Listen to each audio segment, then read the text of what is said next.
Sawi Pak Coy usia 1 tahun. Sudah seperti bonsai ini, tetapi masih bisa dipanen sampai sekarang. Ya. Kok bisa ini ya? 1 tahun masih bisa dipanen. Ini apa rahasianya nih? Simak video ini dari awal sampai selesai, jangan di skip. Ya, langsung saja.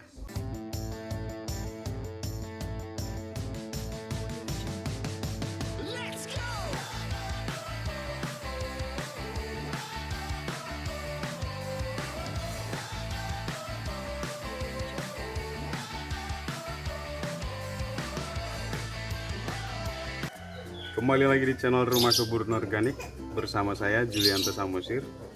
Bapak Ibu yang mengikuti channel ini pasti masih ingat ya dengan panen sawi Pak Coy di kaleng bekas ya. Jadi itu saya buat sampai 5 seri, 6 mungkin 6 seri. Jadi mulai dari semai, pembuatan dari proses wadahnya ini, kita buat lubang di bawahnya, semai, sampai ke panennya. Dan panennya juga saya buat berseri sampai 6 ya, 6 kali panen. Dan setelah itu saya nggak buat lagi serinya. Nah sekarang masih ada, dari seri-seri yang saya buat selama ini masih ada 2 pohon yang bertahan. Masih ada 2 pohon yang bertahan dan masih bisa saya panen ini sawi Pak Coy ini. Ada yang tanya ya, Pak kok nggak berbunga? Kan biasanya misalnya seperti sawi Caisim yang lain ini, yang di botol ini kan biasanya usia 3 bulan lebih, sekitar 3,5 bulan. Setelah 4 kali panen itu biasanya dia sudah berbunga. Nah ini nggak berbunga sampai sekarang. Jadi lihat ini, masih daunnya masih terus keluar. Ini artinya usianya Pak Coy ini mungkin lebih panjang ya.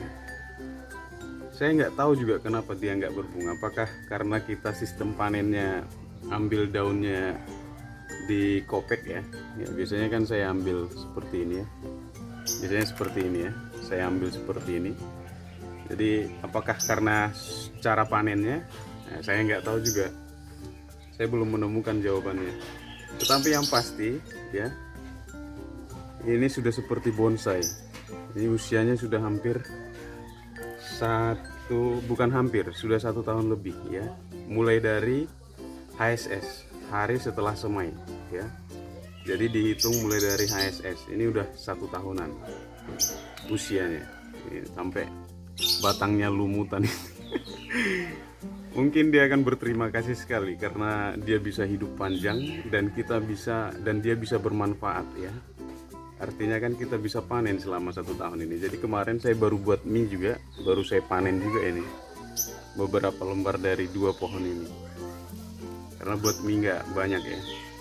Jadi itu berbeda dengan ini saya ganti ya. Kalau dulu itu kan ini sawi Pak Coy semua. Ini sekarang saya ganti Caisim ya. Jadi ini Caisim. Ya. Nanti kalau Caisim ini masa panennya juga sama. Biasanya saya akan ambil daun-daunnya ya, nggak saya cabut. Jadi karena ini rumahan ya, skala rumahan. Kalau dijual kan nggak bisa. Nah ini saya akan panen, biasanya akan saya potong daun-daunnya ini dan saya biarkan. Tetapi pengalaman Caisim ini hanya bisa sampai 3,5 bulan. 3,5 bulan. Nanti dia sudah berbunga. Tidak seperti ini. Nah, ini unik sekali. Nah, indahnya berkebun di pekarangan itu kita bisa uji coba semua ya. Kalau ada informasi teknik misalnya cara memperbanyak ya, cara panen ya, cara buat POC, cara apa, kita bisa praktek di rumah sendiri. Dan kita bisa lihat yang mana yang paling bermanfaat untuk kita gunakan. Nah ini kenapa saya coba juga. Saya mau lihat dia sampai berapa lama. Karena yang dulu itu hanya 6 bulan sudah mati. Karena saya sempat tinggal dan nggak saya rawat seperti itu. Nah ini sekarang ini saya rawat. Perawatannya apa saja? karena kita menggunakan metode organik ya. Saya menggunakan media tanam, kompos, sekam ya, sekamnya sekam bakar ya. Tapi kalau nggak ada sekam bakar bisa juga sekam mentah, tapi saya rekomendasikannya sekam bakar karena dia lebih efektif, bisa kita pakai, banyak manfaatnya untuk tanah. Dan berikutnya itu adalah tanah ya. Perbandingannya bisa 2-1-1, artinya 2 tanah, 1 kompos, 1 sekam, atau 1-1-1 ya. 1 tanah, 1 sekam, 1 kompos. Itu tergantung seberapa banyak kita punya sumber ininya, sumber dayanya ya. Artinya kalau banyak ya kita bisa buat perbandingan 1:1 seperti itu. Tapi kalau komposnya nggak terlalu banyak, sedikit, misalnya sama sekamnya, bisa 2 tanah, 1 kompos, 1 sekam. Itu untuk menjawab ada ibu yang tanya atau mbak yang tanya, Pak, saya tanam seperti bapak di botol tetapi kok kurus-kurus ya, dan daunnya keriting, daunnya apa itu namanya, kecil-kecil. Nah, biasanya saya selalu bilang ya, biasanya selalu saya sampaikan itu perhatikan di campuran media tanamnya ya. Ini penting. Jadi dalam bertani itu yang paling penting itu adalah campuran media tanamnya. Campuran yang baik sebenarnya bisa menumbuhkan tanaman cukup tanpa tambahan pupuk yang lain eksternal ya, misalnya POC atau pemupukan susulan. Tetapi kalau wadahnya sudah sebesar ini, misalnya botol susu ini, dan kita bisa membuat campuran yang baik untuk media tanamnya, sebenarnya udah nggak perlu lagi pemupukan susulan, asalkan campuran metan awalnya itu sudah bagus. Karena ini tanaman usia pendek dia, atau masa panennya cepat. Jadi seperti itu. Kalau ada yang tanya, kenapa tanaman di rumah itu daunnya kuning dan kecil atau kurus? Nah, pertanyaan saya sebelumnya, pertanyaan saya adalah media tanamnya menggunakan apa? Itu penting, karena itu menolong pertumbuhan tanaman supaya baik ya, seperti itu. Jadi ini sama misalnya seperti yang di botol ini ya. Nah, ini sudah beberapa kali panen juga ya, tanaman sawi yang di botol. Ini saya tidak menambahkan nutrisi ya, jadi ini hanya air biasa saja, hanya untuk melembabkan. Jadi ini akar sudah sampai di bawah. Jadi ini kan ada lubang-lubang yang membuat tanah tetap lembab ya, seperti itu.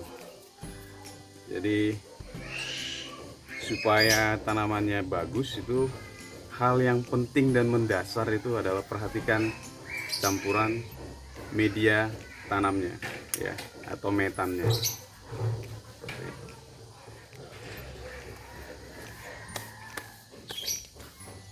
Nah, ada juga yang menanyakan bisa ditambah nutrisi apa enggak? Monggo, silahkan. Jadi yang saya membuat video tentang menanam kangkung yang bukan hidroponik ya,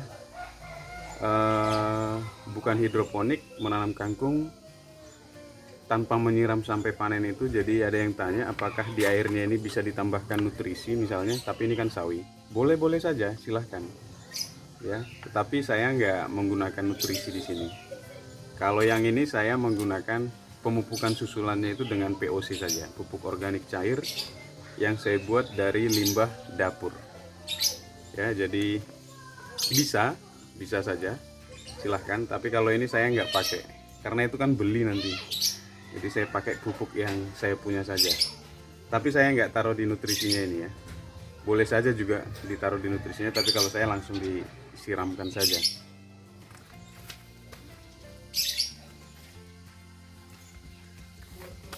Yang berikutnya ini nanti kita bisa cek, ada yang berlubang juga tapi nggak banyak, tapi ada juga hampir semua mulus ya, artinya nggak ada serangan hama. Itu pentingnya kita semprotkan insektisida nabatinya atau pestisida nabatinya ya. Di channel ini saya sudah buat banyak ya. Ada yang dari bawang putih ya, ada yang dari daun sirsak, ada dari tembakau, ada juga dari nasi basi ya, ada dari bawang. Nah, pilih yang mana saja yang mudah dan kira-kira bisa diaplikasikan di tempat masing-masing. Nah, ini kalau kita lihat kan, ini sawi ini daunnya mulus-mulus ya. Jadi ini sawi yang nah, ini yang ada di botol-botol. Di atas botol ini semua lumayan mulus-mulus ya. Nah, ini saya belum pindahkan ini kelornya, ini harus dipindah karena ini menghalangi pertumbuhan sawi yang ada di botol ya, di belakangnya, karena nggak kena sinar matahari ya.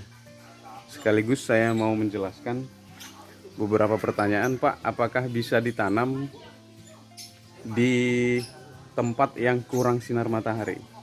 Bisa-bisa saja, tetapi pertumbuhannya nanti akan lambat ya. Bukan lambat, kecil. Kita coba lihat ya. Tanaman sawi yang kurang sinar matahari dan tanaman yang mendapatkan sinar matahari penuh ya. Jadi ini kelornya ini kan ini tumbuh besar, akhirnya menghalangi masuknya sinar matahari. Karena dia kurang sinar matahari, akhirnya seperti ini tanamannya ya. Karena kurang sinar matahari, akhirnya seperti ini. Tanamannya kutilang, kecil, tinggi, langsing ya. Dan daunnya juga enggak segar. Kalau kita compare dengan tanaman yang ada di atas ini ya, bisa lihat perbedaannya. Jadi ini tanaman tadi yang kurang sinar matahari, ini tanaman yang cukup sinar matahari. Jadi perbedaannya ya.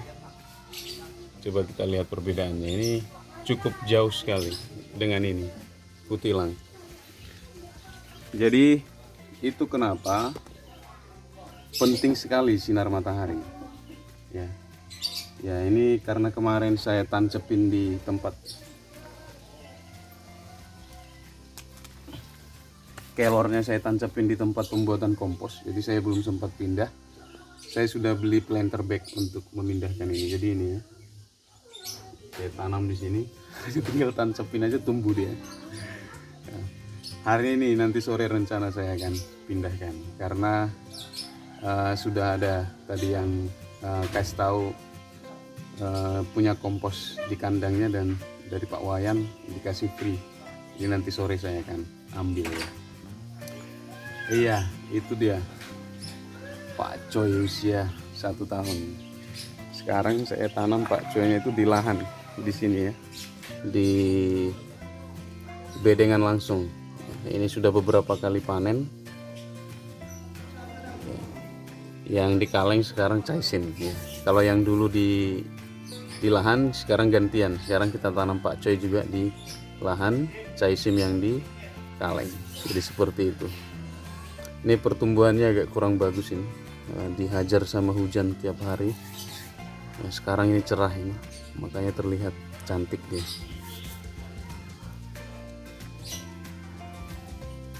Jadi demikian yang saya bisa sharingkan hari ini ya, Pak Coy usia 1 tahun, dan tips dan triknya tadi dalam menanam ya.